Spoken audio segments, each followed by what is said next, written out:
Black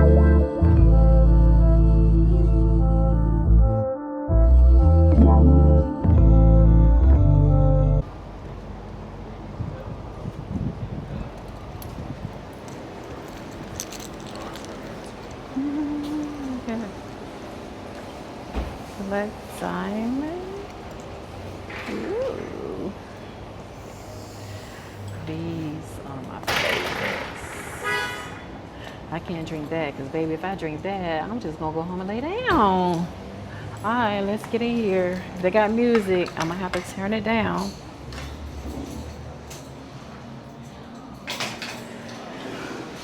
You gotta feel something. You gotta film something. Girl, this shit is hot. Do you hear me? Really hot. Hey. Girl, I fucking love you. What I say, that is funny. Ain't that funny, girl? Girl, yeah. What I'm saying, as a manager, I already know. Oh my God, to have someone who's even older than me. Girl, not only that, Girl, second generation. I can't. Y'all, I really, really hate that I can't film this conversation between me and Lish, because she just said that if she could come back as something, she would not want to come back as a black woman. Even though she acknowledges that we are dope, we are the fucking prototype, but she said she would not want to come back as a black woman because of what we have to go through.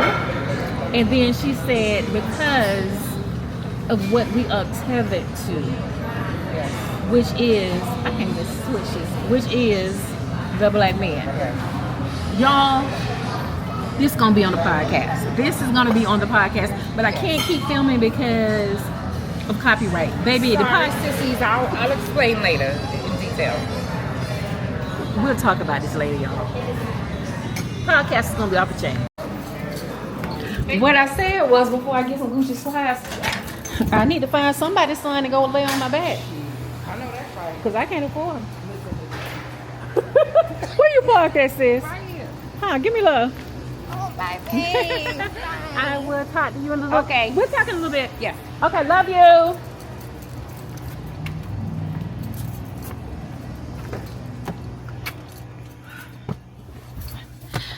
Y'all, let me tell you.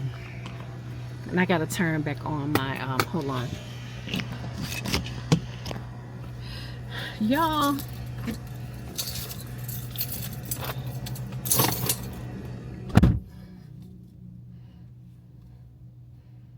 Hold on.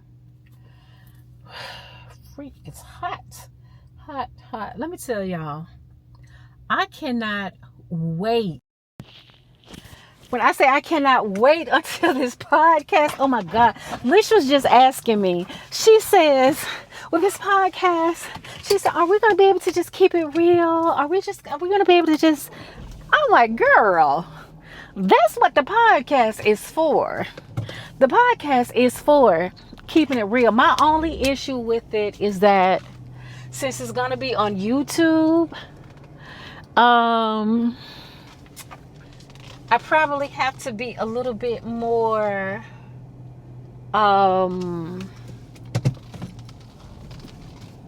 reserved in my conversation than if it was just strictly on like Apple or any of those stations, Spotify or something like that, because then you can just let it go. But since it's on YouTube, I might have to be a little bit more reserved. But by all means, I cannot wait for this podcast and to get Lish crazy butt on, because when I say we have so much fun, if I could have recorded our conversation without having to worry about the copyright from the music, I promise you, you guys would have been sitting.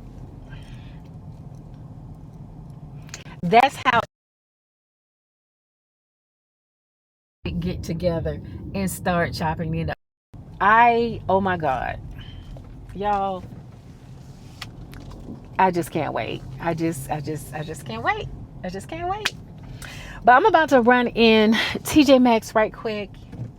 And I'm not going to take you guys in there. To be quite honest, I am a little bit slightly tipsy because of the margarona. I didn't even drink all of the margarona. I think I maybe drunk half of it. I made Liz drink the rest of it. But it is what it is. And I got to hurry up and get back to the house because I got some things that I need to make sure that I do. And I need to take care of it before 5 o'clock. And it is 1:30. Anyway, I will check back in with you beautiful people in a little bit. Love you, bye.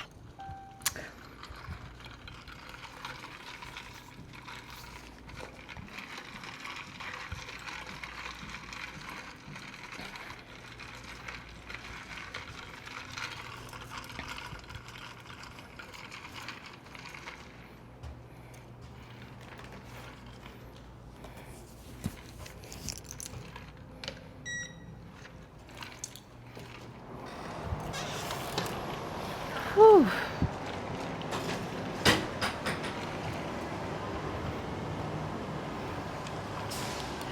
Y'all, it is most certainly hot out here, and funny enough, I haven't been out here up here. Let's put my fob back in here. I haven't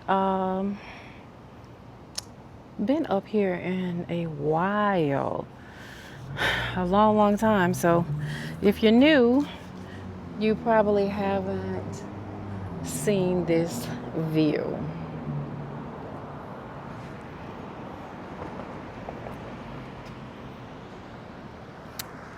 Hey, downtown Atlanta.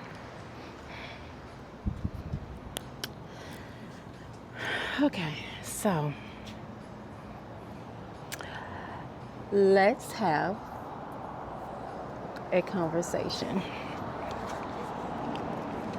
Let me set you guys up here.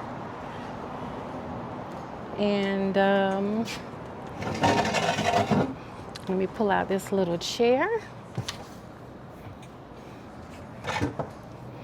And let me have y'all, this hair is growing out.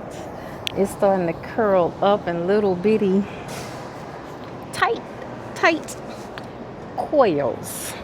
Those of us in the natural hair industry, we do not refer to black women's hair as nappy, sambo, all of that comes from slavery, that comes from us not embracing what God blessed us with, and it comes unfortunately from generation.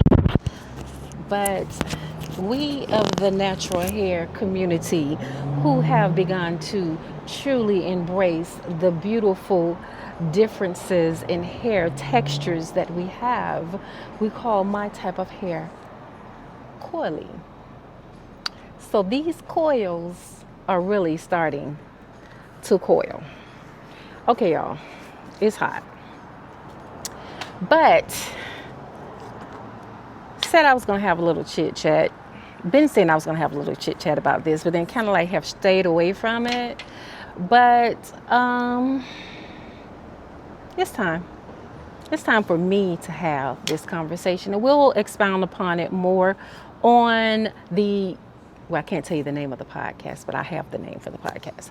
But we'll expound upon it more on the podcast. So, Shannon Sharp settled his case for, a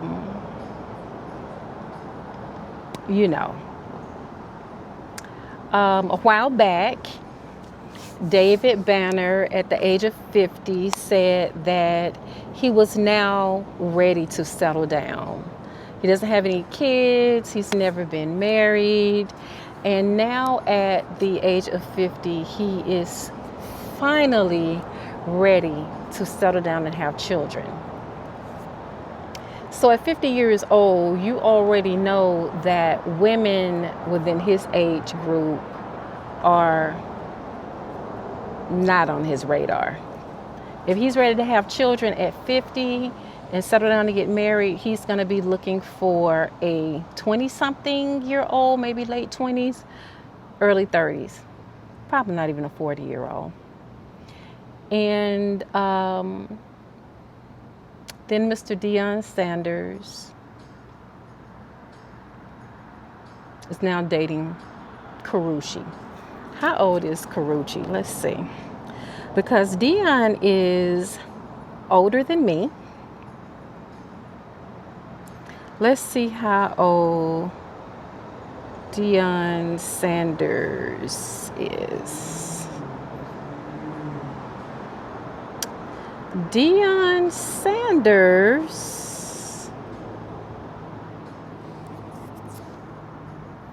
is 57 years old. He'll be 58 in a little over a week. Karrueche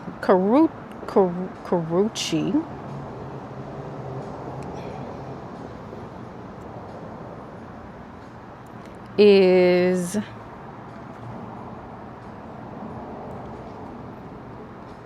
she was born in 1988. She was born the year that I finished school. So Karrueche is 37. And Deion's about to be 58. So she's about 21 years, give some months, younger than him. And of course, we know Deion's been through a lot. He, had issues with his lower extremities, neuropathy, lost some toes, and most recently this week announced that he just is announcing that he's officially cancer-free from having bladder cancer. And he's dating Karrueche, who doesn't have any children. So therefore is one or two things here. You understand that this woman wants to have kids, and at your tender age of almost 60, you are willing to give her children, or you are taking advantage and wasting her time. One or two things. And I understand that Karrueche is a grown woman. She has very much entered into this situation, fully understanding the differences in age. I get that. But we're not talking about women, or even women who capitalize on situations like this. We're speaking of men who, we're in our 50s. And we're speaking of men who either waste our time, and then as they get older, look for someone younger, hospice wife.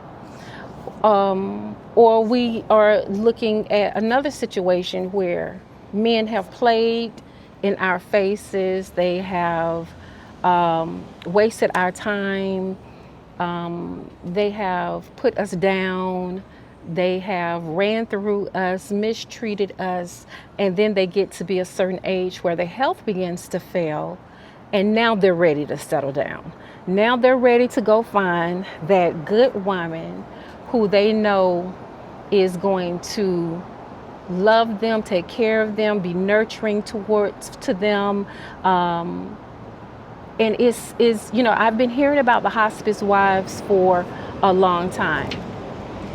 But as I've gotten to be my seasoned sister age, I'm seeing it more and more, where men who are our age are putting us down. And I can't even tell you how many times I have heard men, even that I know personally, who have said to me, whenever I talked about, waiting and taking my time as far as dating, I fell out with one brother who is actually my Masonic brother. We went to high school together, and deep down inside, I know that he wanted to talk to me. I'm 88. He was class of like 83. And mind you, this man has health problems. He is huge.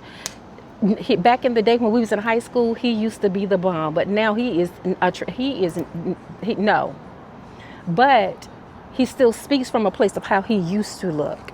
And so he came on my post, and I think I've talked about this before, and he was like, y'all women done got ran through, and y'all done got, oh, now y'all talking about y'all want to wait. Nobody don't want to wait for that old ass pussy.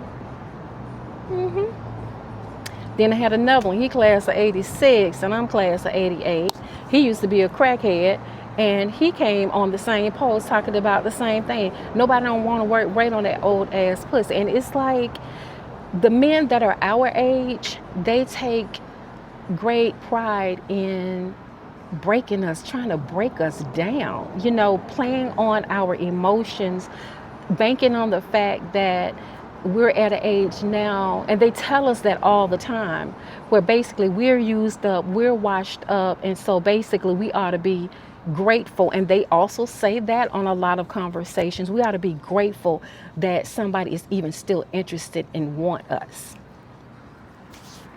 So then they throw up in our face about younger women, comparing us to younger women. And this is why they go get younger women. And, this is why they go do this. And this is why they go do that.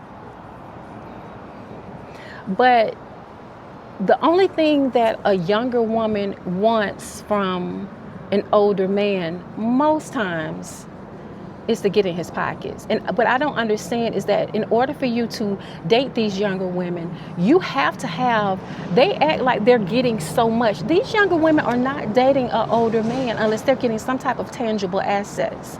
So you rather date a younger woman who more than likely is going to cheat on you, who's going to use you, who is talking about you as if you're her sugar daddy, or she's talking about how she got this old man in his pockets. You rather do that because it strokes your ego than to be with a woman who is mentally on the same level as you and who has the same thing to offer you.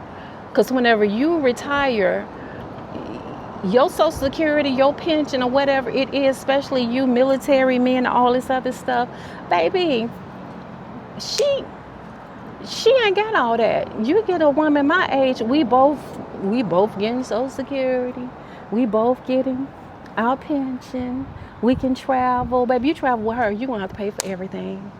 You're going to pay for everything. And you don't have to pay for her high maintenance ways. These young girls are not with you guys just because you look good or just because you so suave and but the ego of a lot of men, and I'm specifically talking about black men because that's all I date, is we talk about midlife crisis. And a lot of them our age are going through that. And in going through that, they are tearing us down. It's blowing my mind how they're tearing us down. But then at the same time, they are breaking down and looking for someone that's going to take care of them. If you guys haven't heard of the 4B movement, please, by all means, go and look it up. Because just talking to so many of my girlfriends, and this is going to be on the podcast too, baby, we tired. And right now, it's true. Only thing we want to do, we want peace. Men are always talking about women giving them peace, and they just want peace, and they're not hard to please. We aren't hard to please either. And we want the same peace that you want. And in order for us to get our peace, what we're doing is we are just paying our mortgages and our bills, paying our car notes, going out to happy hour with our girlfriends, dressed cute, smelling good, buying our own jewelry, and traveling without the thought of a man being high priority on our list.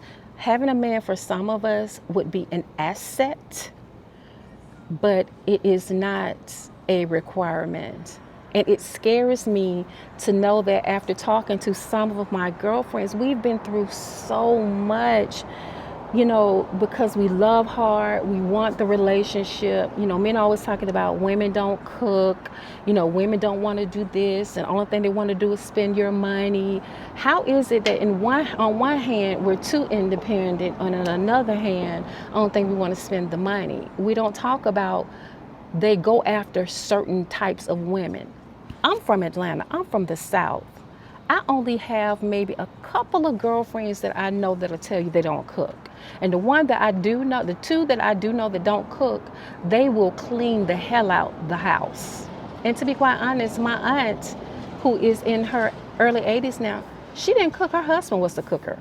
Her husband did all the cooking. She didn't cook. She cleaned. All her money, they all went into the same account. He paid all the bills. She didn't cook. But still, the 4B movement is very real, and it's scary because I don't think that, and it's starting to happen with our generation of women. I can't speak for the younger generation of women. A lot of the younger guys, like my nephew and stuff, like my play nephews and stuff, they say these young girls, they ain't serious. You know, these young girls, they ain't trying to settle down. And we don't understand, they don't see the tides and how they're changing. We're not even going to talk about the influx of lesbian marriages who are not just getting married, but they're having children. And with them having children, they're totally eliminating the need for a man other than being a sperm donor. And the conversation I've had with some of my guy friends is that you guys are not really paying attention. You think that you guys are winning by being passport bros, and that's another situation, another conversation. But you guys think you're winning, but you're not paying attention that statistics just came out that more women in their 40s and single are birthing babies than younger women. And that means that more women are saying that fuck marriage, fuck a man, but I want a child.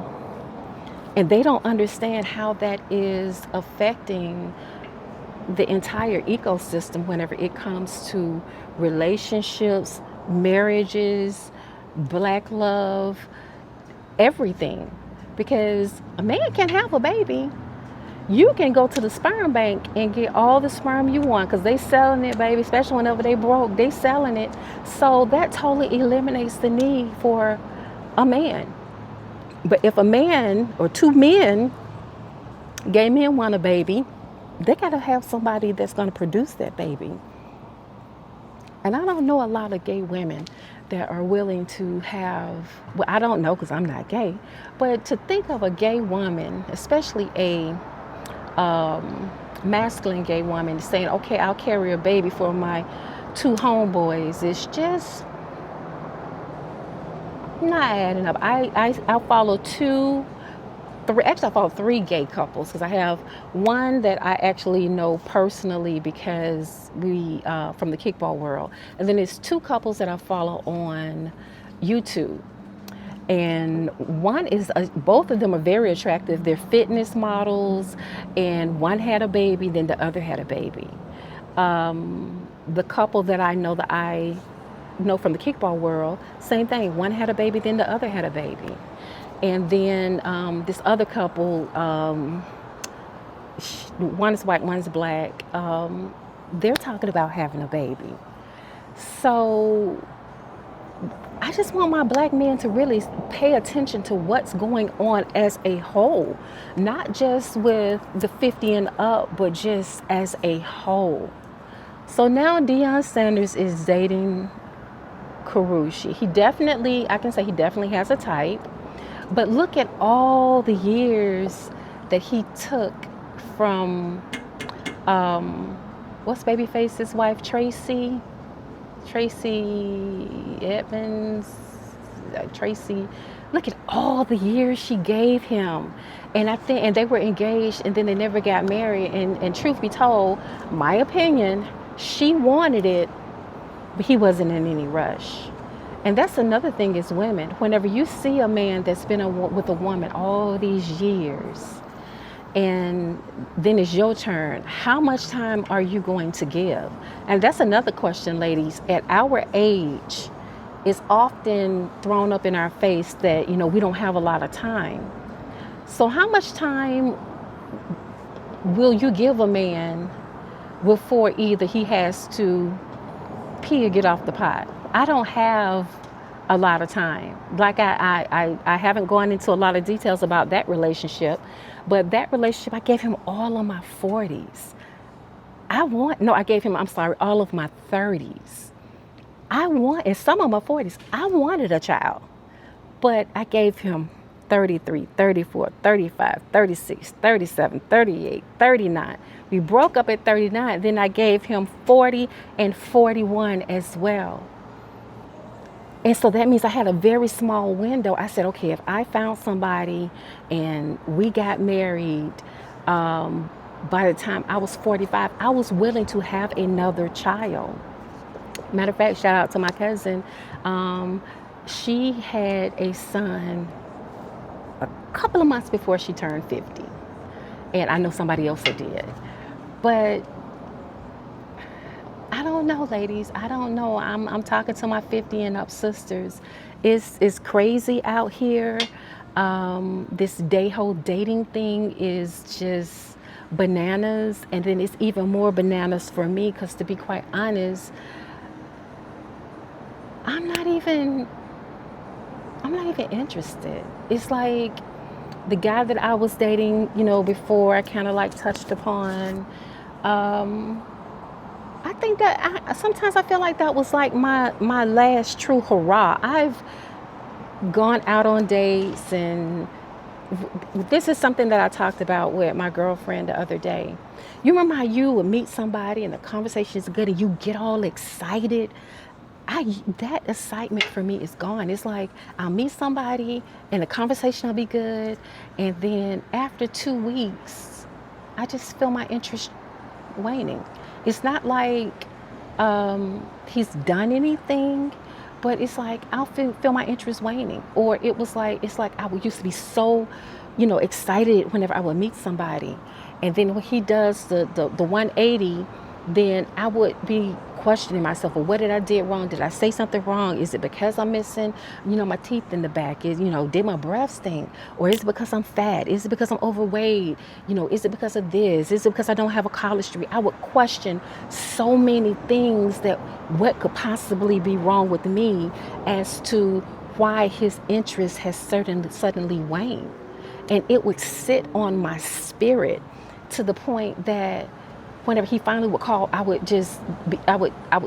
respond. Even if if it went from him texting and calling a couple of times during the day to he missed a day, then he missing 3 days, then he missed somebody, he's losing interest, or his interest has been redirected. But I would just still be hanging on for a while. But it's like now, whenever his interest wanes, in a couple of days, I don't even think about him no more. Or even, to be honest, sometimes it's almost like a sense of relief. Okay, glad that's over. I can go back to my regular scheduled programming. And ladies, I don't want to be like that. I keep saying I don't want to die alone. I don't want to grow old alone. That's what I say. But then sometimes just the thought of having to go through the process of meeting someone, learning their likes and their dislikes, figuring out how to keep the conversation going, checking for the chemistry, trying to navigate the dating, waiting for him to ask me out and see what his dating style is like, and learning about his past, and his demons, my demons.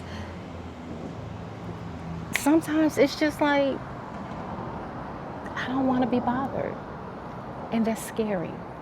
I really am at a place in my life. I'm not going to say this is necessarily peace. I was at peace 2 years ago, but I'm not going to say now it's about peace for me. Now it's just about, I'm not, how you used to hear about how people would say that they can go months, and you hear about people who say that they've gone like 2, 3, 4 years and not had sex. Once I discovered how amazing sex can be, I wanted it all the time. But I never thought that a time would come where I would finally have healed from my past traumas. And just as I healed from my past traumas,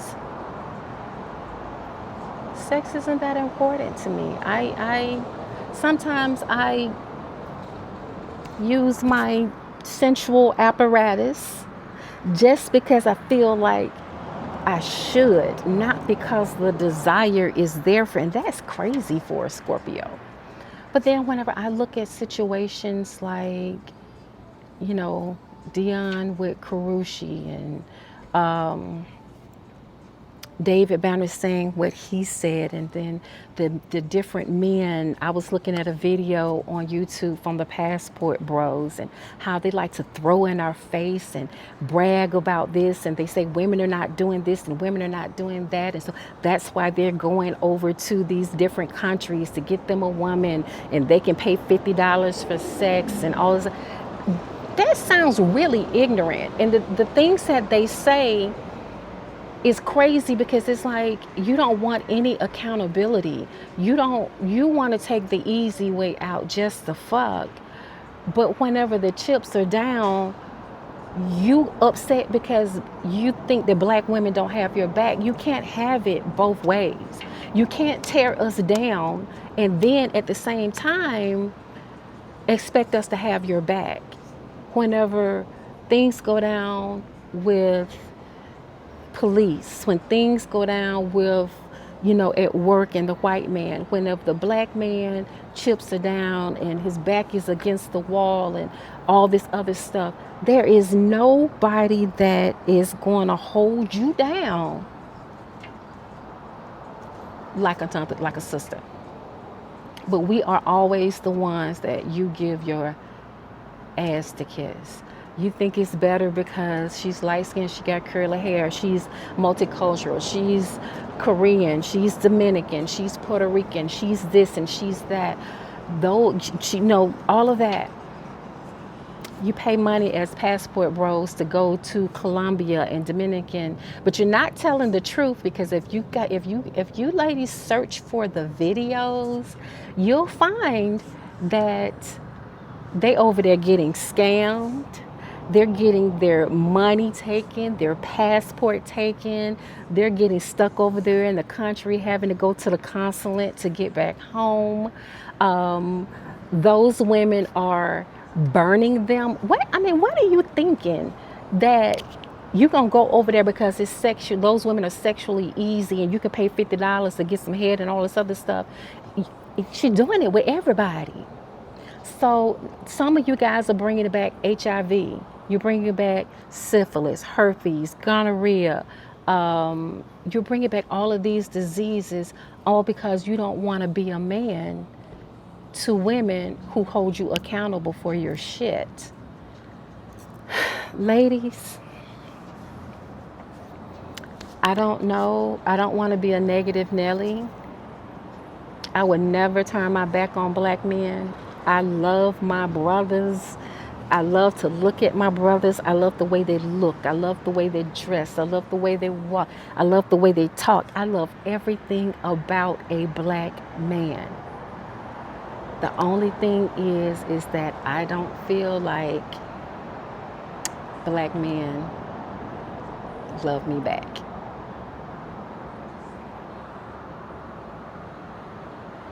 That's all I got. Love you, beautiful people.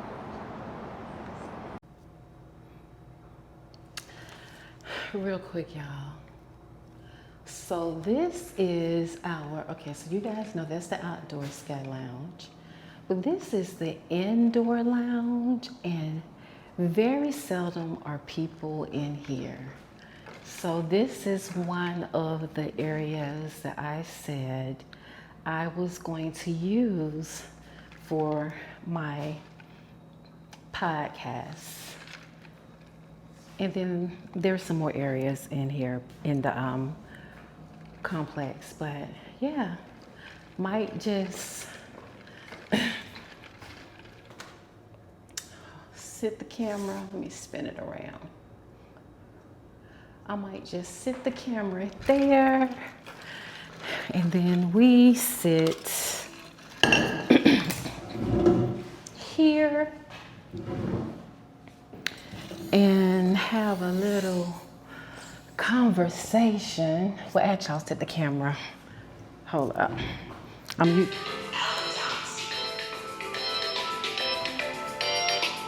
Oh, this is Mr. Thomas. Hold on, y'all. Hey, Mr. Thomas. Hey, Kalita, how you doing? I'm doing fine. How you doing? I'm doing pretty good for old man. Old knees hurt, but I'm all right. I got your grandchild. Okay. Yeah, I got my weed kind of messed up with me. And I got to get out the cut with my mower. My mower, that brand, got high grass back there. Yeah. Kind of have a somebody to do. Yeah. I got it all. I got the motor. Okay. Well, I'll be by there to take care of you tomorrow. I did try and go to the guy that lived up there, but it was some guy outside that said he don't live there no more. I saw him a few minutes ago. That's the time I told you to come never come out here. Was he at that house? Yeah, he can hear that. Okay, it must be somebody else that was there. Okay, can you? Yeah, hold on.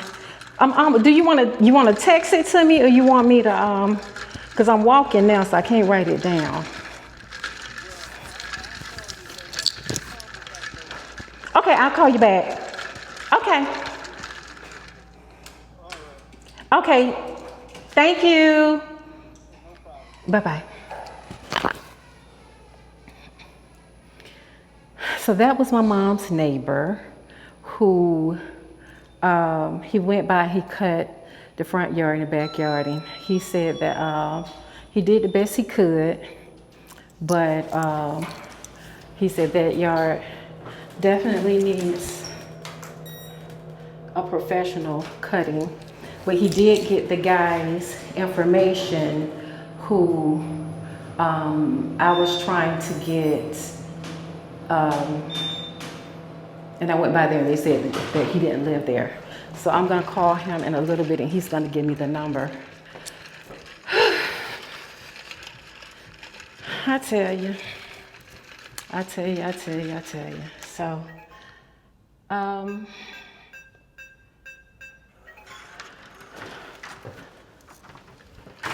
guess I'll holler back. Ooh, I look greasy. Y'all look greasy. Do I look darker? I can't. It look like I got a little bit of a tan, but then it really don't. I don't know. Anyway, I'll holler at you beautiful people later. Love you, bye.